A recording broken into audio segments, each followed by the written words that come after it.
আসসালামু আলাইকুম বন্ধুরা, নিশ্চয়ই আপনারা অবগত আছেন সাম্প্রতিক দিনগুলোতে ভেনেজুয়েলার অভ্যন্তরে যুক্তরাষ্ট্র ব্যাপক হস্তক্ষেপ করছে। এক্ষেত্রে যুক্তরাষ্ট্রের প্রধান টার্গেট ভেনেজুয়েলার অভ্যন্তরে থাকা বিপুল পরিমাণ খনিজ সম্পদ, যে বিষয়টিকে কেন্দ্র করে সাম্প্রতিক দিনগুলোতে যুক্তরাষ্ট্র কথিত মাদক বিরোধী অভিযানের নামে ভেনেজুয়েলার উপকূলীয় অঞ্চলে নিজেদের শক্ত অবস্থান তৈরি করেছে এবং ব্যাপক সামরিক সক্ষমতা বৃদ্ধি করেছে। যে বিষয়টিকে কেন্দ্র করে সাম্প্রতিক সময়ে যুক্তরাষ্ট্রের প্রেসিডেন্ট মিস্টার ডোনাল্ড ট্রাম্প তিনি তার এক স্টেটমেন্টে নিশ্চিত করেছেন, আমরা বর্তমানে ভেনেজুয়েলার উপকূলে যে পরিমাণ সামরিক সক্ষমতা বৃদ্ধি করেছি তা রিসেন্টলি অন্তত এক দশকের মধ্যে সবচাইতে বড় শক্তি একত্রিত করা। ঠিক একইভাবে লাতিন আমেরিকা অঞ্চলে যুক্তরাষ্ট্রের ইতিহাসের সবচাইতে বড় সামরিক উপস্থিতি তৈরি করা। যে বিষয়টিকে কেন্দ্র করে মিস্টার ডোনাল্ড ট্রাম্প তিনি তার বক্তব্যে নিশ্চিত করেছেন,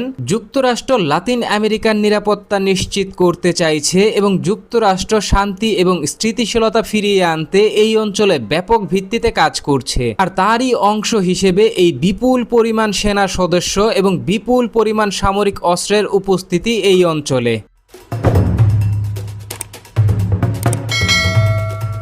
বন্ধুরা, নিশ্চয়ই আপনারা অবগত আছেন দ্বিতীয় বিশ্বযুদ্ধ পরবর্তীকালীন সময় যুক্তরাষ্ট্র এবং সাবেক সোভিয়েত ইউনিয়নের মধ্যে কয়েক দশকের কোল্ড ওয়ার শুরু হয়। এক্ষেত্রে ওই কোল্ড ওয়ার চলাকালীন সময় যুক্তরাষ্ট্র তার মিত্র বাহিনীর মাধ্যমে ব্যাপক ভিত্তিতে সোভিয়েত ইউনিয়নের উপর চাপ প্রয়োগ করে। ঠিক একইভাবে সোভিয়েত ইউনিয়নের পক্ষ থেকে ব্যাপক ভিত্তিতে যুক্তরাষ্ট্রের মিত্র এবং যুক্তরাষ্ট্রের যেই মিত্র বাহিনী রয়েছে তাদের উপর চাপ প্রয়োগ করার পাশাপাশি ব্যাপক ভিত্তিতে যুক্তরাষ্ট্রের উপর চাপ প্রয়োগ করে। তবে পরিস্থিতি কোল্ড ওয়ার পরবর্তী সময় এখন এমন পর্যায়ে পৌঁছে গেছে যা ধীরে ধীরে বিশ্বকে দ্বিমেরুকরণ ব্যবস্থার দিকে নিয়ে যাচ্ছে। যে বিষয়টিকে কেন্দ্র করে নিশ্চিত করেই বলা যায় যুক্তরাষ্ট্র এবং যুক্তরাষ্ট্রের যে পশ্চিমা মিত্র দেশগুলো রয়েছে, পাশাপাশি মধ্যপ্রাচ্যে ইসরায়েল সহ মধ্যপ্রাচ্যের যে আরব দেশগুলো রয়েছে যারা সরাসরি যুক্তরাষ্ট্রের অধীনস্থ, তারা যে কোনো পরিস্থিতিতে যুক্তরাষ্ট্রের সাথে থাকবে এবং যুক্তরাষ্ট্রকে প্রবল সমর্থন করবে। ঠিক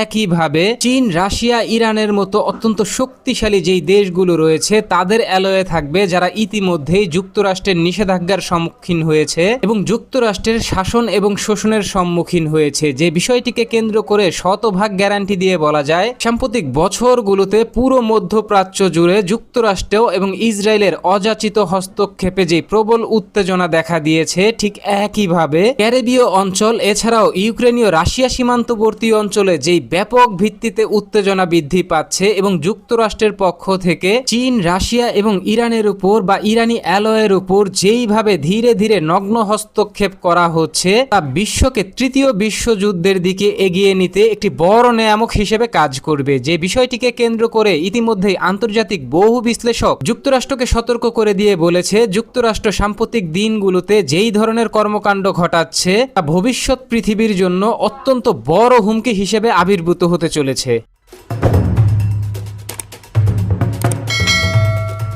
বন্ধুরা, নিশ্চয়ই আপনারা অবগত আছেন সাম্প্রতিক সময়ে যুক্তরাষ্ট্র তার নর্দার্ন ফ্লিটের মাধ্যমে যেটা ভেনেজুয়েলার উপকূলে মোতায়েন করেছে তার মাধ্যমে অন্তত পক্ষে ভেনেজুয়েলার 3টি তেলবাহী ট্যাঙ্কারকে তারা আটক করেছে। যেই তেলবাহী ট্যাঙ্কারগুলো চীনা মালিকানাধীন ছিল এবং ওই সকল তেলবাহী ট্যাঙ্কারগুলো চীন সহ বিশ্বের বিভিন্ন দেশে তেল পৌঁছে দিচ্ছিল যুক্তরাষ্ট্রের চোখ ফাঁকি দিয়ে। তবে যুক্তরাষ্ট্রের নৌবাহিনী এই তেল ট্যাঙ্কারগুলোকে আটক করে এবং নিজ দেশের অভ্যন্তরে নিয়ে যায়। এক্ষেত্রে যুক্তরাষ্ট্র পরবর্তীতে বেশ কয়েকটি স্টেটমেন্টে নিশ্চিত করেছেন তারা হয়তো এই তেলবাহী ট্যাঙ্কারগুলো এবং তেলের ট্যাঙ্কারে থাকা যেই তেল রয়েছে বিপুল পরিমাণ, এই তেলগুলোকে আন্তর্জাতিক বাজারে বিক্রি করবে আন্তর্জাতিক বাজার মূল্যে, অথবা এই তেল ট্যাঙ্কারগুলো স্থায়ীভাবে যুক্তরাষ্ট্রেই থাকবে এবং এই তেলবাহী ট্যাঙ্কারগুলোর বিপুল পরিমাণ তেল যুক্তরাষ্ট্রের রাষ্ট্রীয় কোষাগারে জমা হবে এবং যুক্তরাষ্ট্রের রাষ্ট্রীয় কাজে এই ধরনের তেলগুলো ব্যবহার করা হবে। যে বিষয়টিকে কেন্দ্র করে আন্তর্জাতিক বহু বিশ্লেষক যুক্তরাষ্ট্রকে সতর্ক করে দিয়ে বলেছেন যুক্তরাষ্ট্রের এই ধরনের পদক্ষেপ চীন এবং রাশিয়া পাশাপাশি হরমুজ প্রণালীতে ইরানকে বাধ্য করবে তার অ্যালয় বা তার যেই মিত্র দেশগুলো রয়েছে যুক্তরাষ্ট্রের এবং যুক্তরাষ্ট্রের সরাসরি যেই জাহাজগুলো রয়েছে তেলবাহী জাহাজ, সেই জাহাজগুলোতে কার্যকর পদক্ষেপ নিতে বাধ্য করবে চীনা অ্যালয়কে। এক্ষেত্রে সরাসরি ক্ষতির সম্মুখীন হবে যুক্তরাষ্ট্র এবং যুক্তরাষ্ট্রের মিত্র দেশগুলো।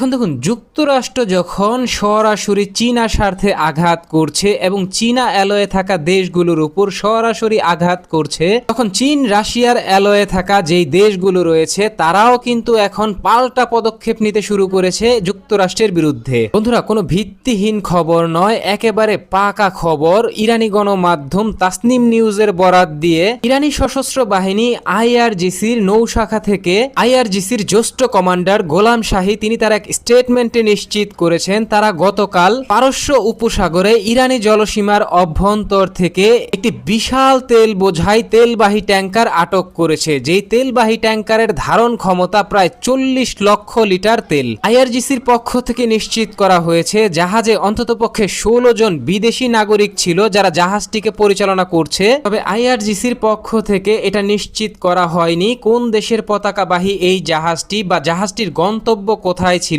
অথবা এই তেলবাহী ট্যাঙ্কার জাহাজটি কোন দেশ থেকে এই বিপুল পরিমাণ তেল নিয়ে তার গন্তব্যস্থলে যাচ্ছিল। তবে আইআরজিসির পক্ষ থেকে নিশ্চিত করা হয়েছে মধ্যপ্রাচ্যের যেই দেশটি থেকে এই বিপুল পরিমাণ তেল নিয়ে জাহাজটি ইরানি উপকূল দিয়ে যাচ্ছিল নিজের গন্তব্যের দিকে, তার উদ্দেশ্যই ছিল তেল পাচার করা। এক্ষেত্রে ধারণা করা যাচ্ছে বছরের পর বছর যাবৎ সিরিয়া থেকে বিপুল পরিমাণ তেল চোরাই পথে যুক্তরাষ্ট্র নিজ দেশে নিয়ে যায়, যাকে পাচারের অংশ হিসেবে ধরা হয়। যুক্তরাষ্ট্র এই জাহাজটিতেও সিরিয়ান তেল বহন করছিল এবং এই জাহাজটির শেষ গন্তব্য ছিল যুক্তরাষ্ট্র। এখন দেখুন, আইআরজিসির পক্ষ থেকে নিশ্চিত করা হয়েছে তেলবাহী ট্যাঙ্কারটি ইতিমধ্যেই ইরানি একটি বন্দরে নোঙর করানো হয়েছে এবং আন্তর্জাতিক আইনের অধীনে এবং ইরানি আইনের অধীনে এই 16 জন নাগরিককে সঠিক বিচারের আওতায় আনা হবে। ঠিক একইভাবে পরবর্তী পদক্ষেপ নেওয়া হবে ইরানি প্রচলিত আইনের মাধ্যমে। এখন দেখুন, গত 2 দিন আগেই যখন চীনা জাহাজ সিজ করেছে যুক্তরাষ্ট্র, তখনই ধারণা করা যাচ্ছিল চীনও বসে থাকার দেশ নয়, চীনও বসে থাকার পাত্র নয়, চীনও বড় ধরনের কোনো পদক্ষেপ নেবে যুক্তরাষ্ট্রের বিরুদ্ধে। তাই এবার কিন্তু চীন তার অত্যন্ত শক্তিশালী এবং ঘনিষ্ঠ মিত্র ইরানের মাধ্যমে যুক্তরাষ্ট্রের বিরুদ্ধে সরাসরি এই ধরনের শক্ত পদক্ষেপ নিয়ে যুক্তরাষ্ট্রের কাছে চূড়ান্ত বার্তা পৌঁছে দিল, আপনারা যতটা কঠোর হবেন, আপনারা যতটা অযাচিত হস্তক্ষেপ করবেন, আমরাও ঠিক ততটাই কঠোর হব আপনাদের উপর।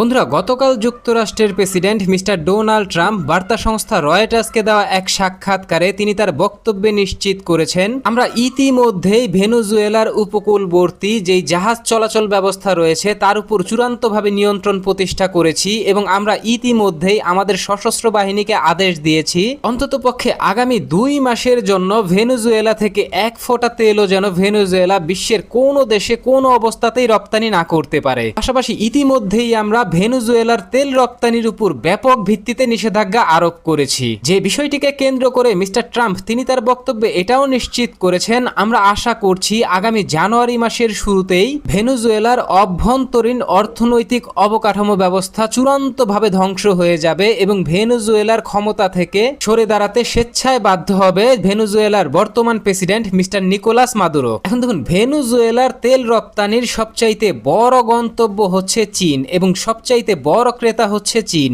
চীন ভেনেজুয়েলা থেকে অত্যন্ত স্বল্প মূল্যে এবং সুলভ মূল্যে বিপুল পরিমাণ এই তেল ক্রয় করে, যা চীনের জন্য বড় লাভজনক বিষয়। তবে এইভাবে ভেনেজুয়েলার উপর ব্যাপক ভিত্তিতে নিষেধাজ্ঞা আরোপ করা এবং ভেনেজুয়েলার তেলবাহী ট্যাঙ্কারগুলোতে ব্যাপক ভিত্তিতে আক্রমণ করা এবং সিজ করা সরাসরি চীনের স্বার্থে আঘাত করা। তাই এখন দেখার বিষয় যুক্তরাষ্ট্রের এই শক্ত পদক্ষেপের বিরুদ্ধে নিজ স্বার্থে চীন কি ধরনের পদক্ষেপ নেয় এবং চীনা মিত্র রাশিয়া, ইরান এবং ভেনেজুয়েলা সম্মিলিতভাবে কতটা শক্তিশালীভাবে যুক্তরাষ্ট্রকে মোকাবেলা করতে পারে। তবে ইতিমধ্যে রাশিয়া, ইরান এবং চীন ভেনেজুয়েলার প্রেসিডেন্ট মিস্টার নিকোলাস মাদুরোকে ক্রিসমাসের শুভেচ্ছা জানিয়ে তারা এক পৃথক বিবৃতিতে নিশ্চিত করেছেন তারা যুক্তরাষ্ট্রের প্রেসিডেন্ট মিস্টার ডোনাল্ড ট্রাম্পের অযাচিত হস্তক্ষেপের বিরুদ্ধে শক্তভাবে ভেনেজুয়েলাকে সমর্থন করবে এবং ভেনেজুয়েলার পাশে দাঁড়াবে এবং যে কোনো পরিস্থিতিতে ভেনেজুয়েলার যে কোনো চাহিদা পূরণ করতে, বিশেষ করে অস্ত্র চাহিদা পূরণ করতে চূড়ান্ত পর্যায়ে সহযোগিতা করবে, যে বিষয়টিকে কেন্দ্র করে নিশ্চিত করেই বলা যায় এই তিনটি দেশের পক্ষ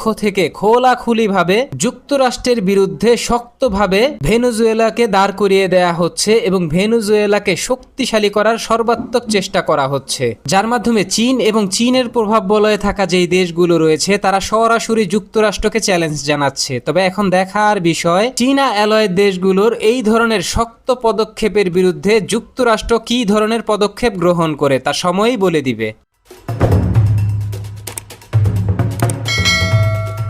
তো বন্ধুরা, কোল্ড ওয়ার পরবর্তী সময়ে নতুন করে যুক্তরাষ্ট্র এবং চীনা অ্যালয়ের মাধ্যমে নতুন করে বিশ্ব দ্বিমেরুকরণ ব্যবস্থা এবং উত্তপ্ত হওয়া এবং ভেনেজুয়েলার উপকূল থেকে চীনা জাহাজ আটক করা এবং সেই জাহাজে থাকা সমস্ত তেল যুক্তরাষ্ট্রের রাষ্ট্রীয় সম্পদ হিসেবে ঘোষণা করা, আর তার বিপরীতে সরাসরি চীনা অ্যালয়ের পদক্ষেপ হিসেবে ইরানি উপকূলে যুক্তরাষ্ট্রের জাহাজ আটক করে সরাসরি সিজ করা, এই ধরনের পদক্ষেপ নেওয়া সম্পর্কে আপনি কি ভাবছেন? আপনার গুরুত্বপূর্ণ মতামতটি জানিয়ে দিন কমেন্ট বক্সে, এবং আমাদের ভিডিওটি ভালো লাগলে আমাদের সমর্থন করতে ভিডিওটিতে লাইক, কমেন্ট, শেয়ার এবং চ্যানেলটিকে সাবস্ক্রাইব করে সঙ্গে থাকুন।